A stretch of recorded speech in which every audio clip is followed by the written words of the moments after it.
What's up? What's up? How are you? First, I'd like to thank you guys for hanging around for Old Guy. You know, it's a long process, and I know you guys have things to do. But once again, I'd like to thank you guys for hanging around. Any questions? Eric, growing up as a young boy, loving the game of football, did you ever even dream that you were going to be in the consideration for the Hall of Fame? No, not at all, man. Not at all. Obviously, we all kind of grow up in an environment that's a little bit different, right? I'm from San Diego, and we had Marcus Allen was our guy, no matter what team. He was at Lincoln High School, and everybody wanted to go to Lincoln High School and play because Marcus, right? And so I fell in love with the game, fell in love with the Raiders early on. You know, I was like the lone kid on the block who was a Raider fan, so I used to rock my Cliff Branch jersey and Fred Blitnikoff and all those guys. And I always thought I was going to play baseball because we were a baseball city. I just loved playing football because of the locker room and, you know, what you go through preseason, even in, you know, Pop Warner, things like that. And never thought for a day that I would be in this position. Even in high school, I didn't think I was going to, you know, play college football either. I thought I was going to go to Arizona State, play baseball. But Willie Shaw, who's a great friend of mine who recruited me to go to Arizona State, really kind of opened my eyes a little bit and said, hey, man, you're coming to Arizona State, scholarship for football. And I told, they told me I can walk on to the baseball team. And the first day I walked out there, Barry Bonds was in left field. Odie McDowell was the player of the year, was in center. A guy named Mike Devereaux was in right field. Those guys were all first players picked in the draft. And Coach Brock, a legendary coach, told me to keep the hat and go back to spring football. So that was kind of the beginning of just like dedicating, you know, my life to being the best football player I could be. Eric, you've been in this position before. You know, I know it's not you to pat yourself on the back or toot your own horn, but you know, you look at other cornerbacks that are in the Hall of Fame, and you're right there with them, if not, you know, have better stats. Yeah. So how do you kind of balance that line between you deserve it and also being respectful of the process? I'd be honest, man, it's been frustrating, you know, the last couple of years. And I think you guys, and I'm not just speaking about you guys, but I think you guys who cover the game have opened a lot of like fans' eyes to the differences in being a DB or a cover corner and responsibilities of someone like Nate Hobbs who goes inside and is a much better player inside than outside. And so the nuances of the game. And then when you look at someone like myself, I played inside for a while. I played outside. I played left. I played right. And so I have a lot of respect for guys who are able to play at a very high level, but even more so for a guy who can play inside, play outside, wherever the best receiver is, that's your responsibility. So for years, you know, it was me and Michael Irvin or me and Jerry Rice or Andre Reed who played inside. So I just think now there's a little more nuance into what I was able to do early on, and hopefully people understand that a little bit more and really separate myself from guys who just played outside or guys who went to safety at the end of their career. No disrespect to any of those guys who were able to do that, but to play 14 years on the corner is much different than playing 8 or 9 and then going to safety. Do you get nervous through this process, or how are you feeling? I feel much better this year than I have in previous years. I think last year was the first year I kind of was like, hold up, my numbers are this and I'm not in there. So it was more of an effort last year. And I think this year, along with, you know, the Raiders and everybody here on the staff, with the Eagles also, we're making more of an effort to kind of get that story out early. But yeah, I still do. I get nervous, and you know, I still have a lot of respect for where I am right now and the rest of the guys on the list. You know, but hopefully this is the year. So what would it mean for you, EA? I mean, the Pro Football Hall of Fame is the elite fraternity of the elite fraternity, which the league is already the 1% of the 1%. Yeah. Obviously, it'd be a great honor, right? And it's a way to give shout outs to all those folks who were great along the way, who no one knows of. Like my older brother, Craig, is probably the biggest ambassador for me. And early on, when I went to Arizona State, he was like, man, you can play in the league. And I was like, man, I'm just trying to get to the Rose Bowl, bro, But he was probably my biggest supporter. And the work ethic and things like that, he was a guy who wasn't great in school, and it was way before my time. He was 8 years older than me, so he was almost like a father figure. So after games, like if I would, give up a pass or something like that, he would like, hey man, this is the time to go and get that extra work in. So he really instilled in me about the work ethic and how you have to really do those things outside of practice in the games to really be a great performer. And so it's an opportunity, hopefully, to give respect to all those people who have had my back since day one. Yeah, it could be like a statistic or an accomplishment or a physical trait, but when you look throughout your career, what's something that you take the most pride in being able to accomplish that you feel speaks volumes to why you should be a Hall of Famer? The consistency of taking the ball away. We can all be great and really good cover guys, but unless you take the ball away, it really doesn't matter. That's the point of, I think, being a cover guy is having the ability to take the ball away and give your offense another possession. And when you can do that from, year one, I think I had 5 picks in year one, and in year 13, I think I had 5 or 6 picks and a couple touchdowns. So just the consistency of being able to take the ball away. And I think that was the trait that I always put the most emphasis on is finding a way to be that ball hawk. What player or team was your favorite matchup, or maybe your most difficult matchup throughout your career? Well, the 49ers at the time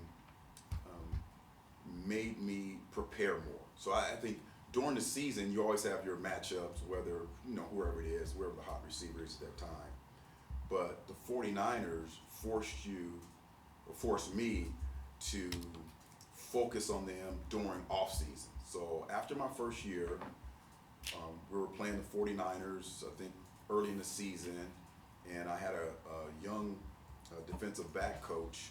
He was even an assistant coach, and he came to our team, and he had a background in offense, in the West Coast offense. So that offseason, I ran every route that Jerry Rice had ran the season before. All the formations. So whatever formation he ran those routes out of, I would have a mental picture of that formation and run that route. So when we got to the game, I'd line up and look at the formation like, okay, it's first down. They need to get Jerry, the first 15 scripted plays, he has 6. He loves the slant route. He's lined up on the outside edge of the numbers. I'm just going to take an inside leverage step here, even though we may be in cover 3. So those are things that I thought, and that made the game great, because it really forced you as a player.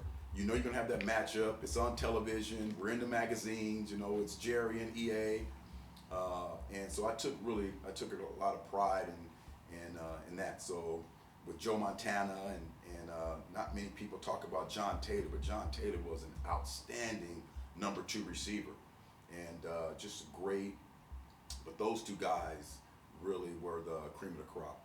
Who's a player or coach that you feel that you played alongside or against that really helped propel you within your career? I know you talked about Jerry Rice and playing against him, but someone that you, I guess, played with or you were coached by that really helped you get to the next level. Well, right from college, Willie Shaw, who recruited me to go to Arizona State, anytime we're in a game situation in practice, he would always sit back at the goal line. He would never critique you. And, one practice I was like, Coach, I kind of struggled through this practice, what's up? And this is in college. He's like, hey, in the games, I'm not going to be there. You got to figure it out. So whenever there's a game situation, I'm not going to be there, so you can kind of look over. And that was early on. It's like my sophomore year in college. And so I kind of brought that to the league. So whenever there was a game situation in practice, you know, I was trying to get dialed in, right? And when I got to the pros, I think Mike Quick, who was a tremendous receiver at the time in the mid 80s, it was him and Jerry Rice. They were kind of like the cream of the crop. And he would just give Darrell Green the business. So I was all up in his ear like, man, how are you able to defeat, you know, Darrell Green like that? Because that was my comp coming out of college, because we're both, you know, under 6 foot, we're both fast guys. And I really learned a lot from Mike Quick. And defensively, of course, Buddy Ryan was just a genius, you know, and had to understand what he wanted from me as a player. And Roynell Young was the other corner. He was like the seasoned veteran. He had played like 8 years in the league, and he has this rookie. And not only did he help me on the football field, but he helped me during the course of off days, what you're supposed to be doing, how to be a pro, how to repair and study, take care of your body, ice tub, all those things. So some of the things off the field that I carried with me and was able to, years later, help a guy like Mark McMillan, Otis Smith, who eventually went to the Patriots. He started off with me in Philadelphia, so he went to the Patriots and had a lot of success. And of course, Charles Woodson, able to sit down and talk to Wood about off days and preparation, even though he didn't listen to me early on, you know. But those guys really helped me become a really good pro off the field. Yeah, you mentioned PBUs are good, but obviously creating turnovers is better. But how did you particularly work on your hands to make sure you were able to make that play and then take it to the house? Yeah, I really attribute that to being a baseball player, you know, and I was a left fielder, so, you know, trying to bring the ball back over the fence on home runs, making those kind of sliding catches. And then obviously in high school, you know, I was a player too, so I was lined up in the slot and took a lot of pride in catching the ball. And kind of that was the one thing that you kept hearing was, hey man, cornerbacks are just receivers who can't catch. Well, I wanted to prove everybody wrong. So just a lot of catching and ball throws, whether it be a tennis ball or golf ball, small objects. Just really took a lot of pride in being able to catch the ball. Eric, any corners playing the game today that remind you of yourself at all when you were playing that you enjoy watching in particular? Well, the guy we just saw is just phenomenal. Surtain. He's much longer than I am, but you just love the fact that he kind of anticipates. Really does a good job of understanding route recognitions and plays, and those are the kind of guys that I really enjoy watching. Jack has a lot of that also, you know. Just need to see him be more consistent with that, but just the ability to recognize things by formations and then jump it. I was also a guy who I was a tackler too. I wasn't just a cover guy. I wanted to be involved in the run game, and that's why Bud Carson, who was a part of the Steelers later on, when he came over to Philadelphia, you know, we sat down one off season. He said, how do you feel about playing inside? I was like, hey, let's do it. What do I have to do? He's like, well, you know, you gotta protect the edge at times and be a tackler. I was like, hey, no problem. So really took a lot of pride in that also, being a tackler. And I think when you're a corner, you can't be the kind of corner that folks are saying, hey, let's run at him to get him out of his game. So I like all corners who are able to play all facets of football. You talked about your nose for takeaways. This Raiders team was last in the league in takeaways. What advice would you give to a young DB to get better with that part of this game? Yeah, that's definitely a mindset. And not only a mindset, it's really about understanding route concepts. Because in the league, and even in high college brands, the reaction time, you're always going to be a second late. So it's a chance for you to kind of understand the route combinations and what's coming at you by film prep. So that's kind of what's happening now. We have young players who are in those situations, and they haven't been in those situations a lot. And so what we want to see, I was just talking to Mike about this earlier, is our corners now give up some plays, but the most important thing we have to do, and what I try to do, is never make the same mistake twice. So if you have a team, and it's a copycat league, so if they're going to beat you with, some pre-snap motion and kind of run their receiver through all of the mud and garbage, you have to find a way to figure out where the ball's going to be at the end of the play. And if it's your guy, you got to beat that guy to that position. So those are the things I would talk to these guys about, just understanding the routes that have hurt you, and the other team sees those things, and they're going to employ that into their game plan coming up on critical situations. Yeah, do you allow yourself to get your hopes up, or do you just stay cautiously optimistic? My hopes are up. Yeah, and that's the only way you should be, right? Because if not, for me, I there's just no doubt that I shouldn't be there. With just the numbers alone and the position I played, how difficult it is to maintain consistency throughout all those years. Whatever team I was on was better. So yeah, I'm optimistic and very hopeful.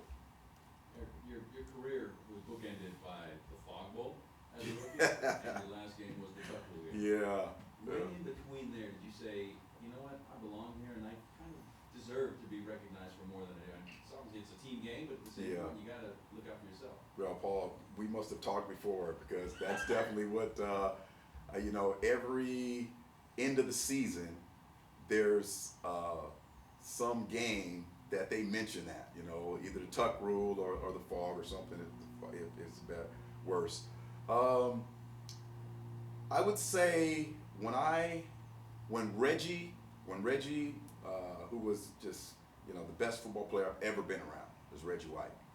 Just incredible person on and off the field. And when he left our team in Philly in '92, and the next year, the numbers really didn't slip for me, and I was able to, all Madden and made another Pro Bowl, and 2 or 3 years after that, I think I kind of knew, like '91, I was like really, I think at the top of my game, but there was always, hey, defensive backs, you guys don't have to cover as long because you guys have Reggie White.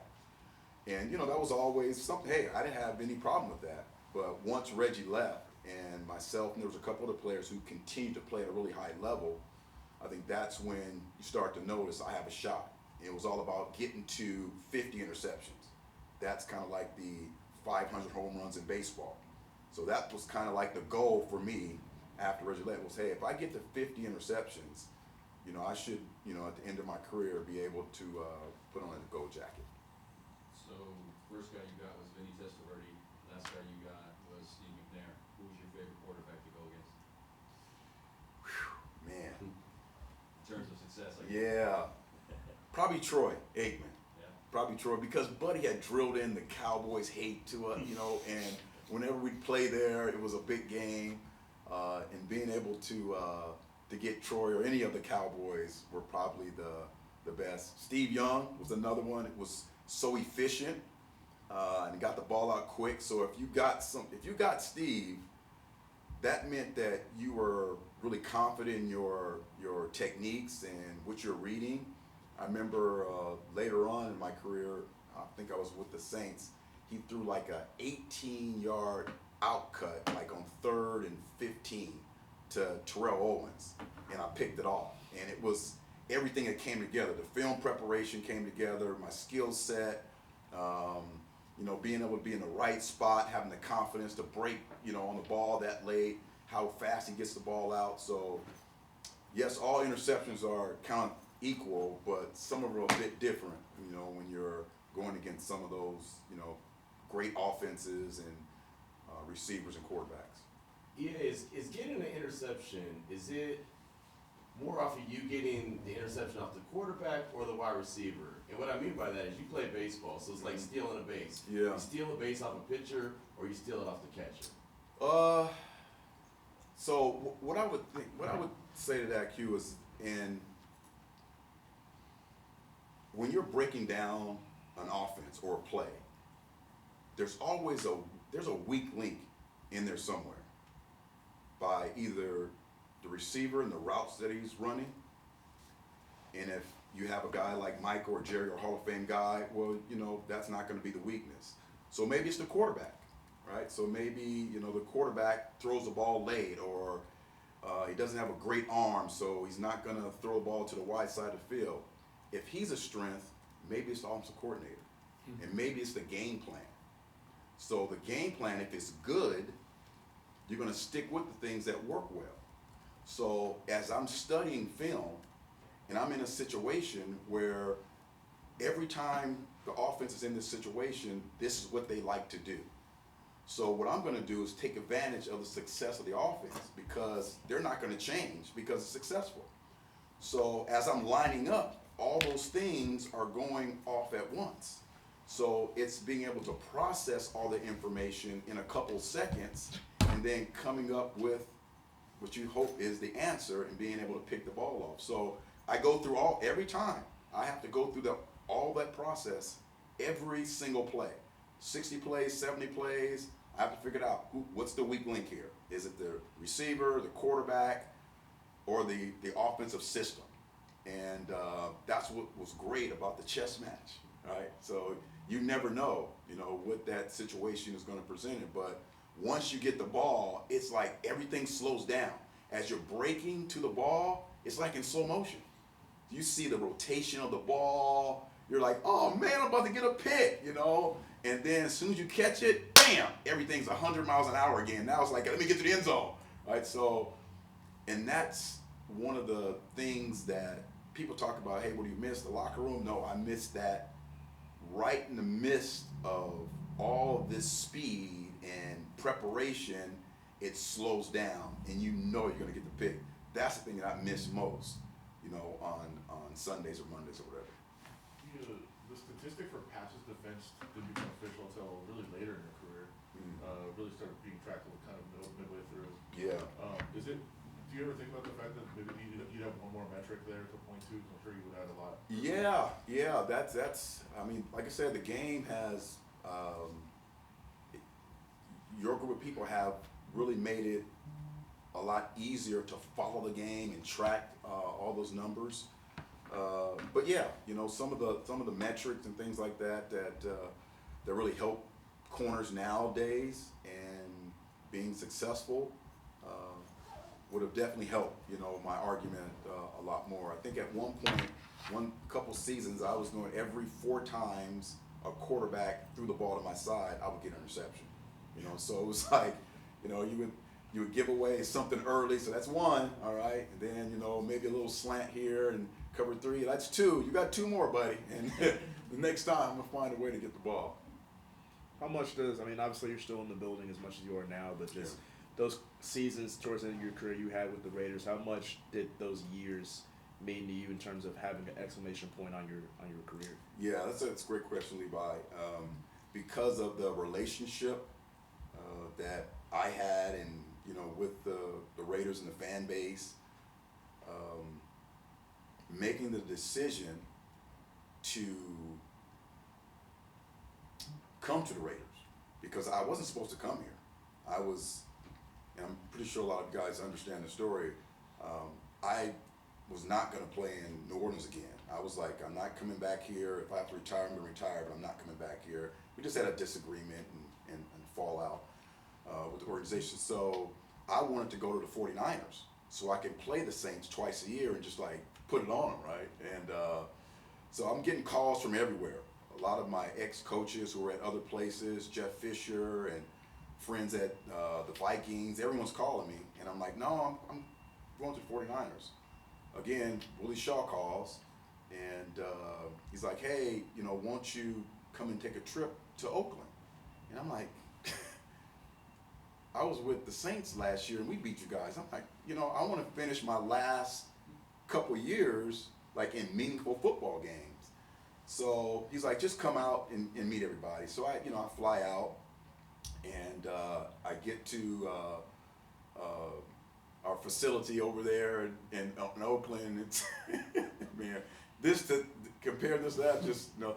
So I get to the facility and I walk in the door. Willie Brown picks me up at the airport. I walk into the facility and I'm talking to this young guy, you know, shorter, and just we were kind of going back and forth. We're talking about Philadelphia Eagle days or whatever. So I'm talking with him, and I go up, meet with Coach Shaw, and after that meeting, I meet, of course, with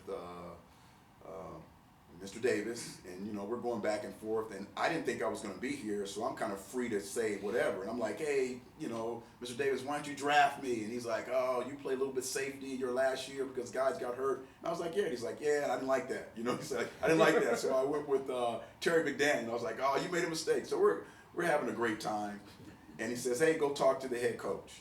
And so I go to the head coach's office, and of course it's John Gruden, but it was the guy I spoke with at the beginning of when I walked in the building. So I didn't know that the head coach was that young, right? So I'm like, what the heck's going on? So me and he was like, hey, what are you gonna do? Are you gonna come here or not? And I was like, well, I'm not sure. I think I have another trip to take, you know, to San Francisco, and I think I was supposed to take that the next week.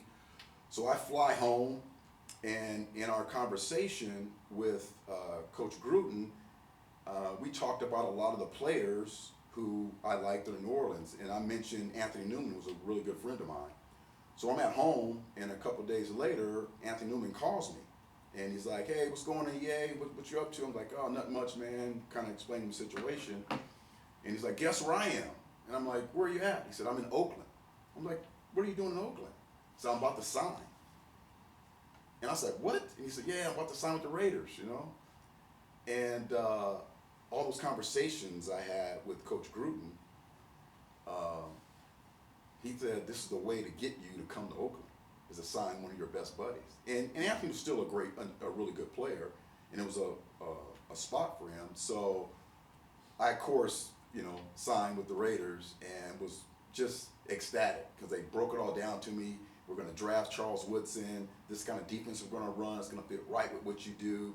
Be a great spot for you to be a leader for all these young guys. So those last, you know, 3.5 years were fantastic. You know, I couldn't have asked for anything more than, of course, you know, winning the Super Bowl, but being in those meaningful games, those great playoff games, the AFC Championship game against the Ravens, all those things. Greg Beaker, still one of my, you know, great friends.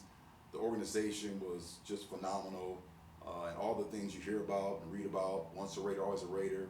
It is exactly that. So it meant a lot, you know, to finish my career with the Raiders, and now that I'm back with them and kind of from the other side, it's still a fantastic organization, and just need to find a way to get more wins and get the Raiders where they need to be. Eric, one of your former Raider teammates, Steve Wisniewski, is also a modern era candidate too. I mean, you're out there in practice, or even when you're playing against the Raiders, how fearsome was he coming around pulling his guard and you're out there on the edge? Yeah, we talk so much nowadays about Jackson Powers Johnson and that attitude. That's Wiz, you're right.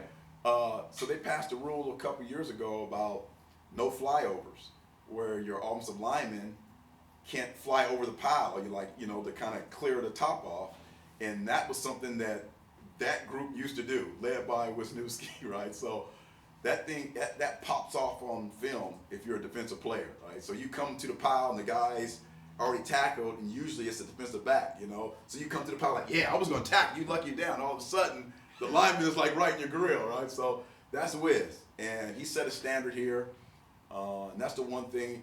And I think playing cornerback is the most difficult thing to do in all of sports, but without an offensive line, you have no chance. And they really set the standard for our football team back in the late 90s, and Steve was the anchor of that.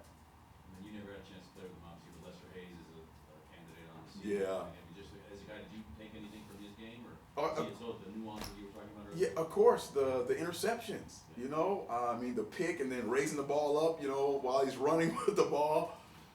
That's what, you know, made this organization just noteworthy around the league, is that the corners played at a really high level, you know, and Lester was such a imposing figure, you know, his press stance where he was just in front of the guy and just wide and played really physical brand. When we start talking about press, bump, and run, you know, Willie Brown was probably the author and one of the initiators.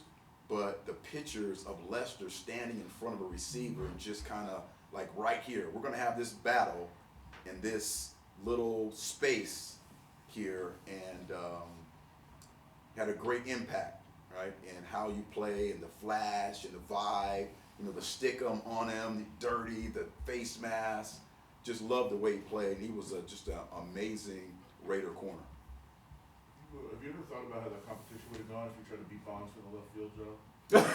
I would've been- once we get to the batter's box, it was all over. I mean, he's a good friend of mine, and one of the best baseball players I've ever seen. You know, even before all the home run stuff. You know, when he was at Pittsburgh, he was a base stealing whiz and just an incredible baseball player. But yeah, I knew right away. You know, when you go and look out there, and he wasn't even the best guy on our team. Like I said, you know, Odie McDowell was a 2-time Player of the Year in college baseball, and they had a squad. You know, so I'm happy and fortunate that I took this route. Thank you guys. Really Thanks, appreciate it. Eric. Thank you. Good luck, All right. man. Yep.